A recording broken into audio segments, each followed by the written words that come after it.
प्रिय विद्यार्थी, आप लोग का डिजीज रेजिस्टेंस के इस क्लास में स्वागत है।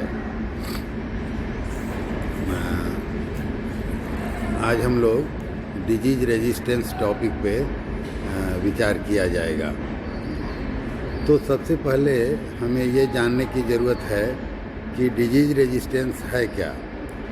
तो it is the ability of A plant to overcome completely or in some degree the effect of pathogen or damaging factors.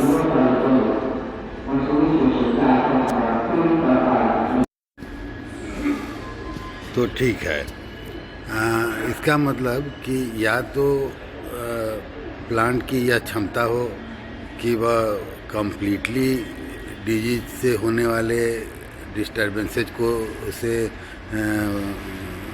को ना प्रभाव पड़ने दे अपने पर, अथवा कम से कम कुछ पार्शियल प्रभाव में कमी वो ला सके, तो उसे डिजीज रेजिस्टेंस माना जाएगा उस प्लांट में। अब यह जुदा बात है कि it is a matter of degree, और इसी के आधार पर resistant, highly resistant and immune, ये इसका कैटेगराइजेशन हुआ है। तो this is the difference of degree which is possible in case of disease resistance as well. अच्छा, anyone fully resistance are termed immune. यदि कोई पूरी तरह प्लांट रेजिस्टेंट है तो उसे इम्यून के नाम से जाना जाता है, इम्यूनिटी उसमें होती है। Resistance is measured on 5 point scale, या 5 पॉइंट स्केल पर इसको मेजर करने का काम हम लोग करते हैं। और इसमें highly resistant, moderately resistant, resistant, susceptible and highly susceptible, ये इतने 5 प्रकार आपने देख लिए हैं। तो अब यहाँ सवाल ये उठता है कि जब बात यहाँ चल रही है रेजिस्टेंस की, तो मैं ससेप्टिबिलिटी की बात क्यों जोड़ दिया हूँ इसमें। तो ठीक है, यह ध्यान रखें कि resistance and susceptibility are the 2 faces of the same coin. तो इस वजह से उसे भी रखा है। यदि 20% प्लांट डिजीज्ड हो जाते हैं तो वैसी स्थिति में यह माना जाएगा कि वह ससेप्टिबल है, परंतु 40% यदि डिजीज्ड हो जाते हैं तो हाईली ससेप्टिबल है।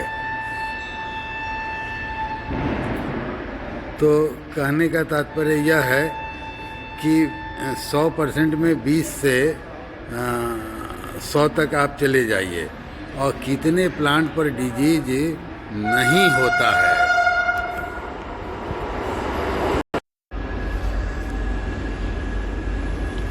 तो कितने पर डिजीज होता है। अब ध्यान दीजिएगा कि आप कह क्या रहे हैं। जैसे कितने परसेंट रेजिस्टेंस है, कितने परसेंट पे डिजीज नहीं हुआ है। तो इस प्रकार से यदि 50 से ऊपर जाने लगे तो वो रेजिस्टेंट और हाईली रेजिस्टेंट और इम्यून वाले कैटेगरी में चले जाएंगे, और नीचे वाले जो 2 रहेंगे 20 और 40% के पास वाला, वो जो हैं ससेप्टिबल में आएंगे। तो this is called 5 point scale. You are wise enough, आप लोग उसे देख भी सकते हैं, किताब में भी दिया हुआ है। अच्छा, फिर दूसरी बात यह है कि resistance is also determined by the reaction type. क्या तरीका है कि हम यह समझ पाएँ कि यह रेजिस्टेंट क्या है। तो जो रेजिस्टेंट पैथोजन रहेगा, जो कल्टीवर रेजिस्टेंट रहेगा वैरायटी होस्ट का, उसकी ये खासियत रहेगी कि जो सिम्टम वो प्रोड्यूस करता है वो सिम्टम बहुत कम रहेगा। कभी तो एकदम कॉमा जैसा, और कभी एक माइन्यूट स्पॉट की तरह, कभी कॉमा की तरह, और कभी एक थोड़ा बड़े साइज का आल्पिन के हेड की तरह का स्पॉट। तो इस प्रकार से ये कभी लेजन बन गया वहाँ पर। तो इस प्रकार से रिएक्शन टाइप क्या शो कर रहा है आपको जानना है। थोड़ा सा समरी में समझिए एज ए स्टोरी, कि मान लीजिए आपको रेजिस्टेंस जानना है, तो गेहूं की 20 ठे वेराइटी हो, सरबती सोनोरा हो, सोनालिका हो, RR 21 हो, ये सब को ग्रो कर लीजिए अलग अलग प्लॉट में, छोटे छोटे अलग अलग लाइन में। अब इसके बाद उसके डिजीज के पैथोजन का के स्पोर का उस पर स्प्रे कर दीजिए एक्वस सॉल्यूशन से, एक्वस सस्पेंशन कहा जाएगा। तो अब उस पर जो डिजीज के सिम्टम आ रहे हैं उसको आप नोटिस करिए। तो उसमें अनेक प्लांट होंगे जिसमें माइल्ड सिम्टम आएगा, किसी में सीवियर सिम्टम आएगा और किसी में बहुत हल्का, खाली येलोइंग होके जरा सा स्मॉल येलोइंग होके छोड़ देगा, बहुत छोटा, या वाइटनिंग वहाँ हो जाएगी। और उसके आगे बढ़ा तो एक डॉट पड़ जाएगा ब्लैक कलर का, और आगे बढ़ा तो एक कॉमा पड़ गया। और किसी वैरायटी में हो सकता है कि बड़ा सा स्पॉट बढ़े और किसी में लेजन का निर्माण हो जाए। तो आप ये देख रहे हैं कि कौन सा वैरायटी ये इसमें का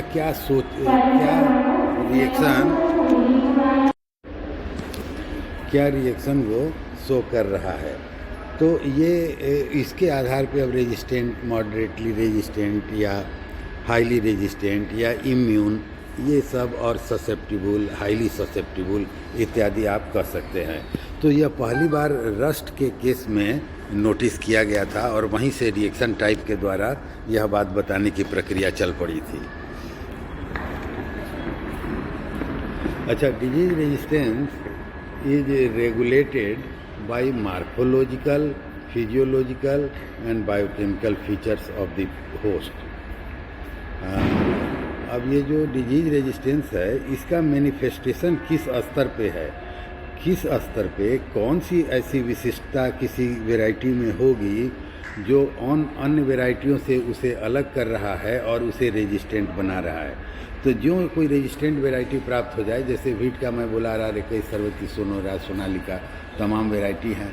तो इन वैरायटी में जहाँ किसी पे उसके स्प्रे करने के पैथोजन के आर्टिफिशियल इनोकुलेशन जब किए तो आप देख रहे हैं कि नहीं सिम्टम बन रहा है और ये रेजिस्टेंट है, तो तुरंत अब यह जानने का प्रयास करिए कि what is the factor behind this.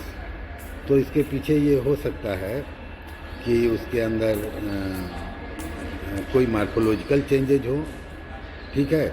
अब जैसे मार्फोलॉजी, क्यूटिकल किसी का बहुत थिक हो, किसी होस्ट का, तो क्यूटिकल यदि बहुत थिक हो जाएगा तो जर्म ट्यूब के पेनिट्रेशन या उससे रास्ता बनने में दिक्कत होगी, या उस स्पोर को वहाँ लैंड करने पे रिजेक्ट कर देगा। पोलराइज्ड भी होता है, उस पर चार्ज भी होता है क्यूटिकल पे, तो इस बात पर निर्भर करता है और ये फर्स्ट लाइन ऑफ डिफेंस है। अच्छा, Syngene variety of mandarin orange एक है, तो उस पर इतना बढ़िया उसका चित्र आपके प्लांट पैथोलॉजी RS मेहरोत्रा में दिया हुआ है कि रेज बन जाती है जहाँ स्टोमेटा बनता है। जैसे अपने आँख के ऊपर आप देखिए तो आँख गड्ढे में है, एक कोटन में, ऊपर में एक हड्डी बना हुआ है, तो ये रिज है। तो उसमें स्टोमेटा के दोनों साइड से प्रोजेक्टेड रिज का निर्माण हो जाता है और इसकी वजह से उसमें इस मार्फोलॉजिकल कैरेक्टर के वजह से मैंडारिन ऑरेंज जो है सिंजिंग वैरायटी उसका, उसके अंदर रेजिस्टेंस हो जाता है। तो ये मार्फोलॉजिकल कैरेक्टर के आधार पे है।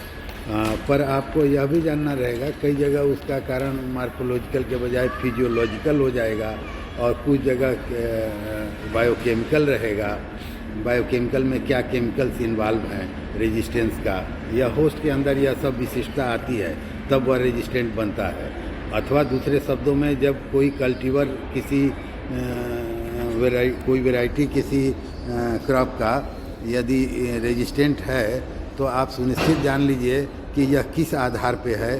तो उसके रास्ते यही हैं कि उसके या तो कुछ फिजिकल स्ट्रक्चर में चेंजेज आ जाएं जो कि पैथोजेनेसिस को रोक देने में सक्षम हो रहा है, या उसके बायोकेमिस्ट्री में उसके जो केमिकल्स उसमें पाए जा रहे हैं। अच्छा, तो ठीक है, मतलब ये तीनों रास्ते से होस्ट के अंदर वह क्षमता विकसित, वैरायटी के अंदर वो क्षमता विकसित होगी और वह उसे रेजिस्टेंस बनाएगा। तो morphological character such as small और few sunken and hairy stomata with lesser opening duration and lesser opening duration of flower have been found to be associated with disease resistance in different crop plants, ऐसे देखा गया है।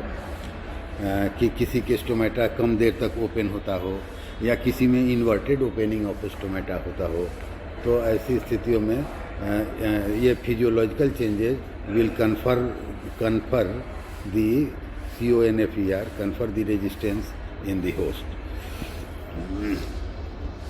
अब biochemical के तो तमाम रास्ते हैं जो हम लोग डील करेंगे।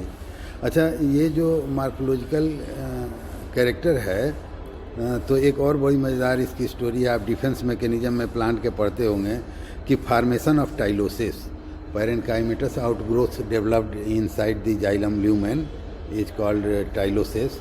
तो ये टाइलोसिस कितनी संख्या में और कितनी रैपिडिटी में बनते हैं इन रिस्पॉन्स टू इन्फेक्शन। यदि पैथोजन आया तो कितनी तेज़ी से ये स्ट्रक्चर टाइलोसिस डेवलप हुआ in the passage of xylem, वह डिटरमिन करता है कि फ्यूजेरियम के द्वारा रेजिस्टेंट होस्ट या होगा।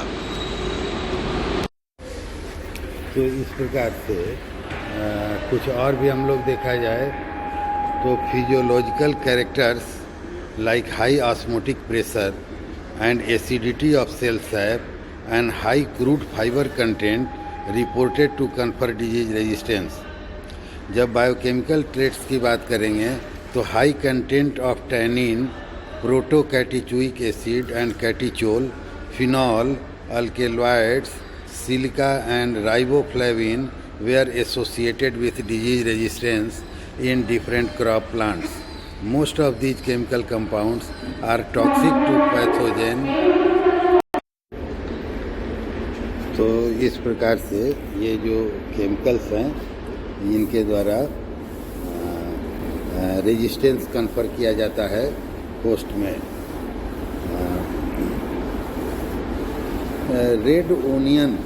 रेड स्केल्ड ओनियन का केस आप लोग जानते होंगे। इसमें ओनियन स्मज डिजीज होता है। तो इसमें कैटिचुइक एसिड जो इसके रेड स्केल्ड ओनियन में होता है वह इसे सक्षम बनाता है इन्फेक्शन से, जबकि वो वाइट स्केल्ड ओनियन जो है वो ससेप्टिबल होता है और रेड स्केल ओनियन जो है वो रेजिस्टेंट होता है, क्योंकि बायोकेमिकल उसके अंदर पाए जाते हैं जो वोलेटाइल नेचर के होते हैं और वो पैथोजन को दूर रखते हैं। देखिए, याद रखिएगा, onion smudge circinans onion smudge disease का नाम है। रेड स्केल्ड जो होता है ओनियन वह रेजिस्टेंट है और वाइट स्केल्ड ओनियन ससेप्टिबल होता है। तो इसका बायोकेमिकल कारण है। Most of these chemical compounds are toxic to pathogen and thus check the establishment of parasite into the host tissue. तो ये इस प्रकार के जो केमिकल की चर्चाएं हुई ऊपर में नाम बताया गया, कैटिचोल, फिनोल, अल्केलॉइड, सिलिका, राइबोफ्लेविन इत्यादि, ये सब क्या होते हैं? तो ये पैथोजन के लिए टॉक्सिक होते हैं। And thus they check the establishment of the parasite into the host tissue. इनकी वजह से होस्ट टिश्यू में पैरासाइट इस्टेब्लिश नहीं हो पाता है। अच्छा, अब रेजिस्टेंस की 3 कैटेगराइजेशन किया गया। ठीक है, 3 प्रकार के रेजिस्टेंस की बात करी गई। तो हम लोग पहले हॉरिजॉन्टल और वर्टिकल रेजिस्टेंस जानते ही हैं होंगे, पर यहाँ पर हमने उसे इस प्रकार से लिखा है कि नॉन होस्ट रेजिस्टेंस, पहला रेजिस्टेंस क्या है? नॉन होस्ट रेजिस्टेंस कहा, और उसके बाद कहा कि रेस नॉन स्पेसिफिक रेजिस्टेंस, और फिर उसके बाद आया रेस स्पेसिफिक रेजिस्टेंस। तो जो रेस स्पेसिफिक होगा वह वर्टिकल रेजिस्टेंस भी होगा, रेस नॉन स्पेसिफिक होगा वो हॉरिजॉन्टल रेजिस्टेंस का दूसरा नाम समझ लीजिए। और नॉन होस्ट रेजिस्टेंट तो पहली बार हमारी जानकारी में आया और मैं ये आप लोगों से शेयर करूँगा ही। तो देखिए, पहले नॉन होस्ट रेजिस्टेंस। अच्छा, ठीक है, देखिए कितना इंटरेस्टिंगली एक ऑथर ने एक्सप्लेन किया कि उसने कहा कि मान लीजिए पक्सिनिया ग्रामिनिस पेस्टिसाइड, ठीक है, या आप मान लें अल्टरनेरिया सोलेनाई ही, तो पोटैटो पे यह अर्ली ब्लाइट डिजीज कॉज करता है। ठीक है, अच्छा पोटैटो पे करता है, क्रूसीफर पे करता है क्या? नहीं, ठीक है ना, ये क्रूसीफर नहीं होगा। मैंगो पे करता है क्या? नहीं। मेज पे करता है क्या? नहीं। तो मेज पे करता है क्या? वाटरमेलन पे करता है क्या? माने दुनिया के तमाम क्रॉप हैं जिन पे वो डिजीज नहीं काज करता है, पक्सीनिया, और उसी पे वीट पे मान लीजिए वो कर दिया। या अल्टरनेरिया सोलेनाई है तो ये जो है सोलनेसियस क्रॉप अधिक से अधिक, और पोटैटो पे ये कर रहा है। तो ऐसी स्थिति में जो तमाम से दूसरे फैमिली के जो प्लांट हैं तो उन पर यह नहीं कर पा रहा है। तो भाई क्यों नहीं कर पा रहा है? Because they are resistant. यह भी एक प्रकार का रेजिस्टेंस है। तो सामान्य तौर पे आप देखिए कि resistance is a universal feature of A host. एक होस्ट में यह यूनिवर्सल फीचर है कि वो रेजिस्टेंट होता ही होता है। पर 2.5 बिलियन ईयर के बायोलॉजिकल इवोल्यूशन के दौरान फिजियोलॉजी उनका दूसरे ग्रुप के साथ पैथोजेनिक फॉर्म के साथ इस प्रकार से सिंक्रोनाइज हो गया है कि उसके लिए आपने वो ये छूट दे दिया है। जैसे कॉलेज में गेट बंद हो हैं समय पे, और प्राचार्य जी चले आ रहे हैं या प्रबंधक आ रहे हैं, तो क्या होता है, तुरंत गेट खुलेगा, वो लोग अंदर आ जाएंगे, और सामान्य लोग रहेंगे हम लोग, तो गेट पे बाहर रहिए, घंटी जब बजे तब अंदर आइए। ठीक है, तो ये कहने का मतलब कि लॉक्ड है, रेजिस्टेंट है कोई भी होस्ट, कोई भी प्लांट रेजिस्टेंट है, यह उसका यूनिवर्सल फीचर है, यह सर्वमान्य फीचर है। पर कुछ कुछ अपने संगत में, कुछ कुछ इवोल्यूशनरी प्रक्रिया में फिजियोलॉजिकल सिंक्रोनाइजेशन हुआ है, और तब कुछ ऑर्गेनिज्म के बीच में युग्म बनी है, और होस्ट और पैथोजेन इंटरेक्शन होना शुरू हुआ है, और उनके बीच एक संबंध स्थापित हो गया है, तो वो ससेप्टिबल हो गए हैं, उनके प्रति वो ससेप्टिबल हैं। और बाकी जनरल फीचर जो है प्लांट का वो रेजिस्टेंस है। तो इस प्रकार से जहाँ कुछ नहीं था वहाँ रेजिस्टेंस था।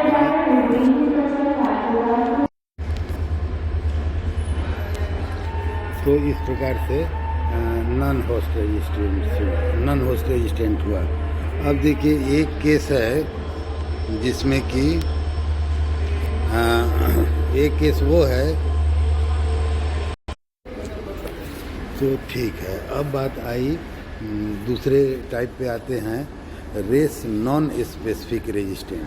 याद रखिएगा, इसे हॉरिजेंटल रेजिस्टेंस कहते हैं, इसी को पॉलीजेनिक रेजिस्टेंस कहते हैं, और इसमें अनेक जीन रिस्पांसिबल होते हैं रेजिस्टेंस के लिए, और जितने भी रेस होते हैं पैथोजेन के, उसमें सभी रेस के प्रति यह रेजिस्टेंस दिखाएगा, पर वह रेजिस्टेंस दिखाने की मात्रा कम बेसी हो सकती है।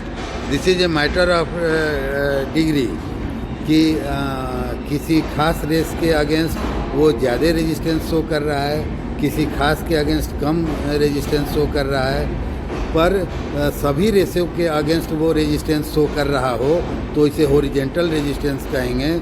इसमें पॉलीजीन इन्वॉल्व होते हैं, यह ड्यूरेबल नेचर का होता है, यह इसकी ड्यूरेबिलिटी ज़्यादा रहती है, और यह प्रोलॉन्ग चलता है, और यह बेहतर रेजिस्टेंस की वैरायटी मानी जाती है, कि इस प्रकार का रेजिस्टेंस का प्रक्रिया बेहतर है।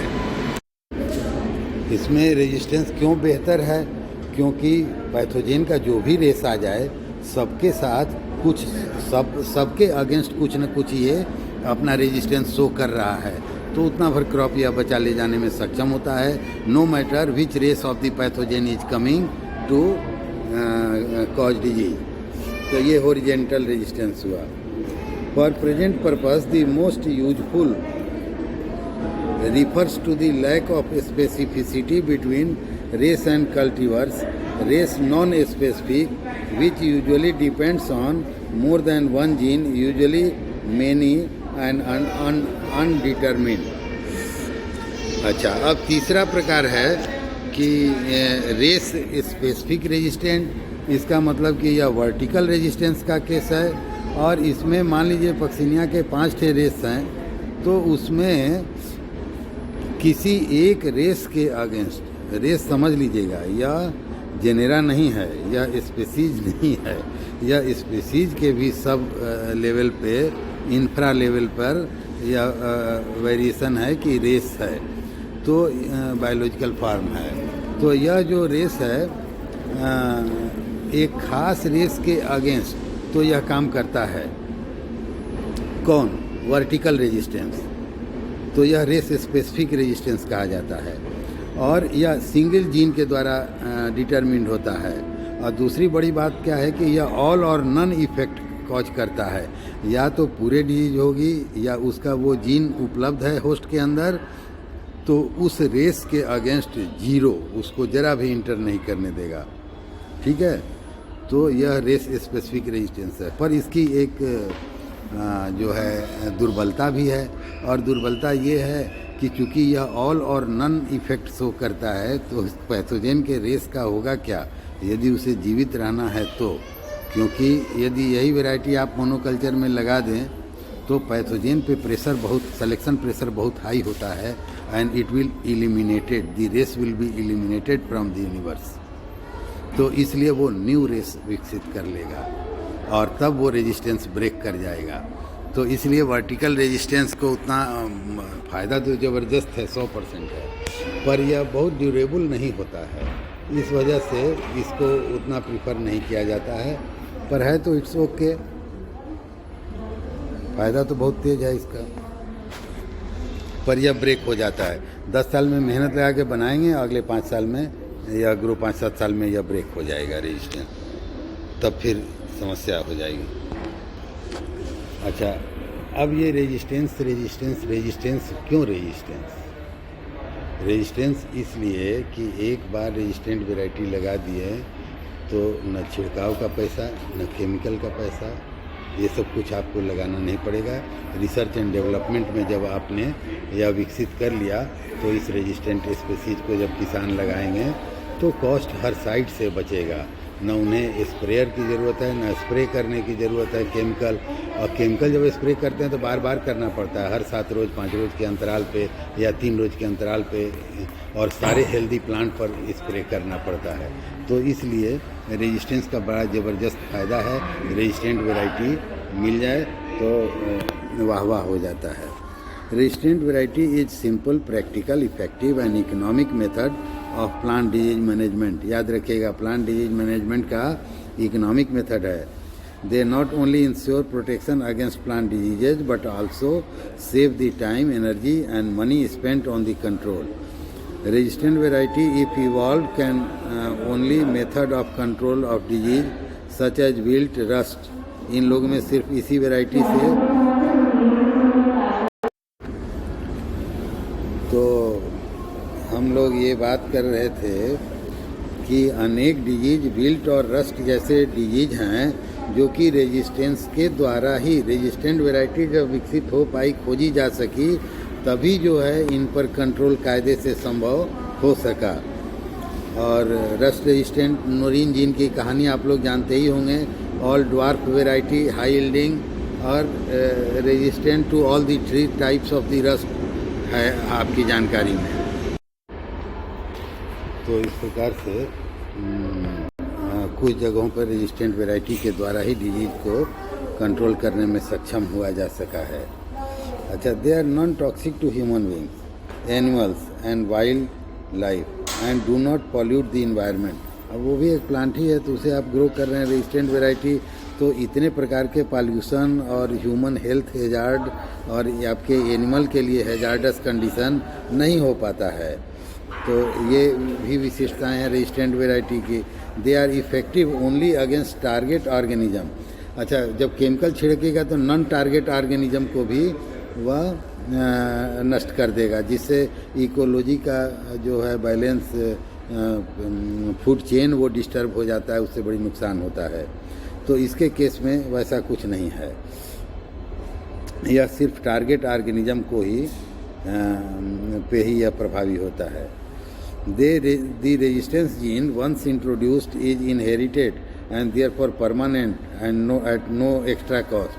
तो रेजिस्टेंस का जो जीन है, पैथोजन के अगेंस्ट रेजिस्टेंस की जीन एक बार यदि होस्ट में आप इंट्रोड्यूस कर दे रहे हैं तो फिर उसका इनहेरिटेंस के द्वारा अगले जनरेशन में जाया करेगा एंड देयरफॉर परमानेंट नेचर का होगा और उसके लिए कोई एक्स्ट्रा कॉस्ट आपको साल दर साल नहीं देनी है। तो यह बहुत बड़ी विशेषता है। तो ये हुआ दोस्तों हम लोग का रेजिस्टेंस का, डिजीज रेजिस्टेंस का एक प्राइमरी क्लास। इस पर एक क्लास और मैं लूँगा। तो आज के लिए इतना ही, बस इसका एडवांटेज से इसे ख़त्म करता हूँ और अगले क्लास में हम लोग इसके डिसएडवांटेज से आगे बढ़ेंगे। Thank you very much.